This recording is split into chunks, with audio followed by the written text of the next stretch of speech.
sediakan hidangan di hadapan lawanku. Engkau mengurapi kepalaku dengan minyak baru. Jumpa kembali di Sharing Firman. Tema Sharing Firman hari ini adalah sepakat dengan Roh Kudus. Saudara, dalam pencurahan Roh Kudus yang terjadi hari-hari dengan dahsyat, saya percaya Bapak Ibu semua kita sedang dipakai oleh Tuhan dengan luar biasa. Namun, ada satu perkara yang terjadi. Apakah kita mau sepakat dengan Roh Kudus? Kalau kita sepakat dengan Roh Kudus, mestinya kita taat melakukan semua yang diperintahkan oleh Roh Kudus. Sepakat melahirkan berkat, sepakat melahirkan mujizat.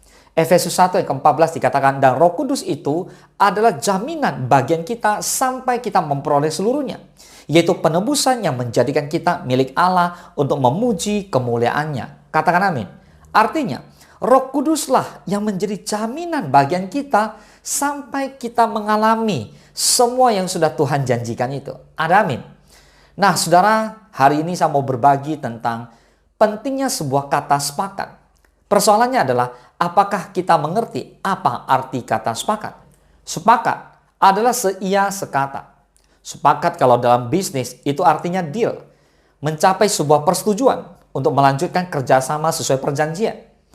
Kata sepakat diambil dari bahasa Yunani yaitu symphonio, yang artinya adalah harmonis, bersamaan, kompak, setuju. Dari kata inilah kita dapatkan kata simfoni. Nah, pernah dengar kata simfoni? Nah, apa itu simfoni? Suatu kelompok paduan suara yang indah. Simfoni indah yang dilantunkan oleh sebuah orkestra tidak berasal dari kumpulan alat musik dan suara yang seragam. Trompet melengking dengan tinggi, sementara selo melantunkan suara rendah. Suara piano timbul dan tenggelam di sela-sela iringan biola. Namun mereka semua kompak melantunkan lagu pada kunci-kunci nada yang sudah ditentukan. Kesepakatan berbicara tentang kesatuan dari beberapa hal yang berbeda atau unity. Tetapi bukan berarti keseragaman atau uniform. Bayangkan, bila semua pemain di orkestra adalah berasal dari sekumpulan pemain alat musik yang sama, yang memukul pada nada yang sama, dan pada ketukan yang sama pula. Wow, betapa membosankannya. Saudara, sebuah kesepakatan merupakan hal yang memegang peranan yang sangat penting agar kita bisa berjalan ke arah yang sama untuk mencapai tujuan bersama. Saudara, inilah pesan yang Tuhan hari-hari ini sampaikan kepada saya, dan saya doakan agar Bapak Ibu bisa menangkap pesan Tuhan ini, di mana Tuhan mau menyatakan banyak hal yang luar biasa di antara kita. Namun, semua itu harus terlebih dahulu lahir dari sebuah kesepakatan, dan ini adalah wajib. So, hari ini kita akan bahas sepakat dengan Roh Kudus. Sebuah kesepakatan selalu bisa menghasilkan dampak yang besar, baik itu positif maupun negatif. Kita bisa lihat dari sebuah contoh kesepakatan negatif lewat kisah Menara Babel.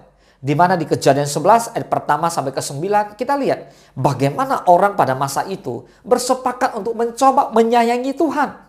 Dan hal ini ternyata mendapatkan perhatian yang serius di mata Tuhan, hingga akhirnya Tuhan merasa perlu untuk mengacau balaukan bahasa dan menyerahkan mereka. Saudara, dalam bentuk yang negatif sekalipun, kesepakatan bisa menimbulkan dampak yang begitu besar. Pada tahun 1831, sebuah insiden terjadi di jembatan gantung di Greater Manchester, Inggris. Ini terjadi ketika pasukan Inggris berbaris di atasnya. Memang benar, mereka satu komunitas, mereka berjalan bersama-sama. Apa yang terjadi, saudara? Kita lihat, jembatannya roboh. Nah, kesepakatan itu bisa membawa dampak yang positif, bisa membawa dampak yang negatif. Saudara, kesepakatan dalam satu komunitas besar tidaklah datang begitu saja. Melainkan harus dimulai dari komunitas yang terkecil terlebih dahulu. Di antaranya adalah yang pertama, kesepakatan itu dari diri kita sendiri.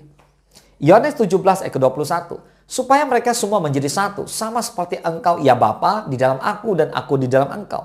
Agar mereka juga di dalam kita, supaya dunia percaya bahwa engkaulah yang telah mengutus aku. Jadi Tuhan pun memberikan sebuah teladan kepada kita bahwa Yesus ada di dalam Bapa dan mereka sepakat satu adanya. Tuhan itu Esa. Ada amin. Kesepakatan dalam komunitas terkecil adalah kesepakatan yang lahir dalam diri kita sendiri. Namun itu tidak berarti kita memilih untuk menyendiri tanpa mau diganggu oleh siapapun juga.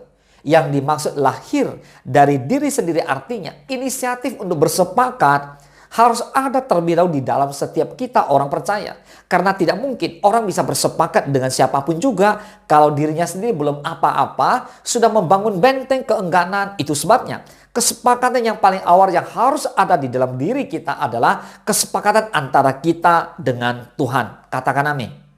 Dua hal yang membuat kesepakatan itu sulit terjadi. Yang pertama, manusia jatuh ke dalam dosa. Perhatikan, manusia jatuh ke dalam dosa tidak kudus dan punya motivasi yang salah. Mereka punya motivasi yang berbeda dengan orang yang punya tujuannya sebenarnya. Mereka bukan melakukan sesuatu untuk kemuliaan Tuhan, tapi untuk kemuliaan diri mereka sendiri. Yang kedua, manusia yang sulit sepakat adalah manusia yang hidup dalam daging, bukan dalam roh. Artinya orang-orang yang egois, makanya sulit sekali sepakat dengan Tuhan. Sulit sepakat dengan sesamanya untuk sungguh-sungguh mengasihi Tuhan, itu begitu sulit. Saudara, sejak manusia jatuh ke dalam dosa, manusia selalu bertentangan dengan kehendak Tuhan. Sehingga manusia tidak lagi sejalan atau selaras atau sepakat dengan kehendak Tuhan. Sebagai akibatnya mereka tidak dapat menggenapi rencana Tuhan. Mereka tidak sampai kepada destiny mereka. Mereka tidak bahagia. Mereka bersusah payah menjalani kehidupan dan pada akhirnya hidup mereka menjadi sia-sia. Kalau hari ini kita mau sepakat pada Roh Kudus, maka buang kepentingan pribadi. Yesus makin besar, kita makin kecil. Amos 3 ayat ketiga, berjalankah dua orang bersama-sama jika mereka belum berjanji? Nah saudara, ketika kita mau sepakat, maka kita harus bersepakat dengan diri kita dan dengan Tuhan. Jadi kita berjalan bersama-sama. Saudara, kalau kita mau sepakat dengan Tuhan, maka apapun yang Tuhan katakan lewat firman-Nya, maka kita siap untuk melakukannya. Amin? Amin. Nah saudara, hari-hari ini adalah peperangan yang dahsyat. Mari kita berdoa bersama-sama agar kita sepakat dengan Roh Kudus sehingga kita bisa keluar sebagai umat pemenang. Katakan amin. Nah sekarang yang kedua, kesepakatan dengan orang lain. Tadi kita lihat tentang kesepakatan antara diri kita dengan Tuhan. Sekarang dengan orang lain. Baik dengan keluarga, dengan suami, istri, dengan tim kerja di kantor, dengan rekan sekerja Allah dalam pelayanan dan sebagainya. Matius 18 ayat ke-19.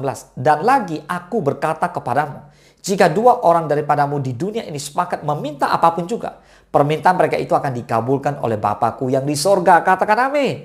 Wah, ini ayat firman Tuhan begitu keren. Dikatakan dua orang daripadamu di dunia ini, dua orang saja sepakat meminta apapun juga, maka permintaan mereka akan dikabulkan oleh Bapa yang di sorga. Nah saudara, sekali lagi penghalang terbesar karena tadi dosa dan egoisnya.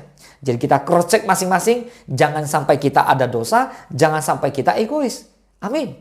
Nah pertanyaannya, mengapa kita harus sepakat dengan Roh Kudus? Saudara, jawabannya sederhana. Karena generasi ini harus menggenapi Pentakosta yang ketiga.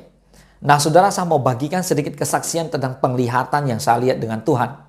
Saya melihat seorang terus berlari. Pertanyaannya, Tuhan kenapa orang terus berlari? Tuhan bilang begini, apapun yang terjadi, kamu harus terus maju. Karena kamu dipilih. Lalu yang kedua, saya melihat sebuah pesawat terbang yang terus terbang. Tuhan jelaskan begini, bahwa sesungguhnya perjalanan rohani kita tidak pernah boleh berhenti. Mengapa? Kalau kita berhenti pasti mati. Sama seperti pesawat terbang. Kalau dia berhenti terbang, dia pasti jatuh. Nah saudara, mari kita sepakat dengan Roh Kudus supaya pencurahan Roh Kudus terjadi bukan pada waktu Pentakosta saja, tapi pada hari-hari ini. Kita aminkan bahwa Pentakosta akan terus terjadi. Amin. Nah, Bapak Ibu bisa lihat setelah murid-murid Yesus dipenuhi Roh Kudus, wah luar biasa. Banyak orang bertobat dan juga membawa dampak yang begitu luar biasa pada dinamika gereja mula-mula. Ayo kita sepakat dengan Roh Kudus, katakan amin. Lihat penuaian jiwa, Petrus berkhotbah 5 menit saja, sekitar 3.000 orang bertobat dan dibaptis. Saudara, Petrus berkhotbah dengan kuasa Roh Kudus dan menurut data dari PBB ya. Pada zaman itu populasi dunia hanya sekitar 300 juta orang. Sekarang penduduk dunia sekitar 7,8 miliar. Sehingga kalau 3.000 orang waktu itu setara dengan sekitar 78.000 orang saat ini. Kita harus percaya bahwa sekali berkhotbah 78.000 orang bertobat dan dibaptis. Dengan berkhotbah secara online, hal ini bisa terjadi. Dengan onsite juga bisa terjadi. Di mana Tuhan bisa panggil orang datang dari berbagai sudut dunia ini. Tanda-tanda dan mujizat Tuhan nyatakan. Kita akan mengalami banyak tanda-tanda. Kita lihat Petrus, Yohanes menyembuhkan orang lumpuh dan sebagainya. Bayangan Petrus saja menyembuhkan orang. Nah, itulah yang akan terjadi hari-hari ini. Di Kisah Rasul 1 ke 8 dikatakan bahwa Roh Kudus akan turun ke atas kamu. Maka kamu akan menjadi saksiku di Yerusalem, Yudea, Samaria, bahkan sampai ujung-ujung bumi. Katakan amin. Ada seorang evangelis Kurapati dari India. Tinggal di sebuah desa. Desanya cuma ada sedikit orang Kristen. Orang Kristen di sana tidak dikasih air buat ladangnya. Ladangnya ya kemungkinannya akan gagal panen. Tapi ia berdoa kepada Tuhan.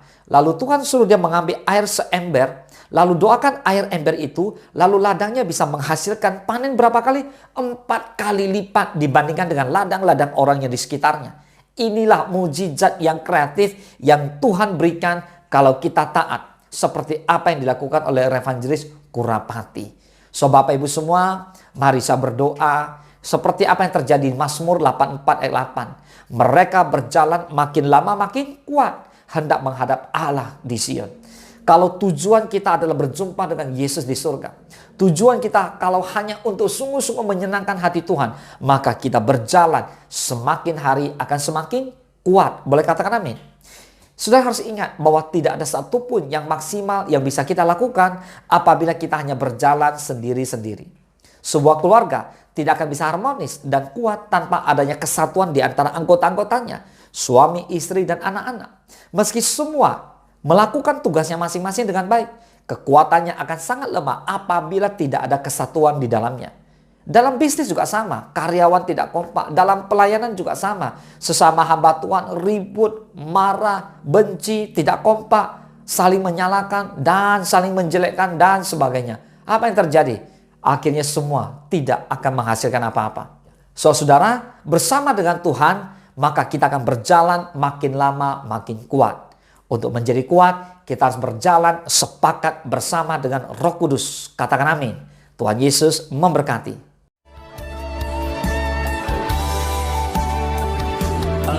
Sediakan hidangan di hadapan lawanku. Engkau mengurapi kepalaku dengan minyak baru. Ku sembah Kau Tuhan, ku sembah Kau Yesus. Ku tinggikan nama-Mu di atas segalanya. Ku sembah Kau Tuhan, sembah Kau Yesus, ku tinggikan nama-Mu.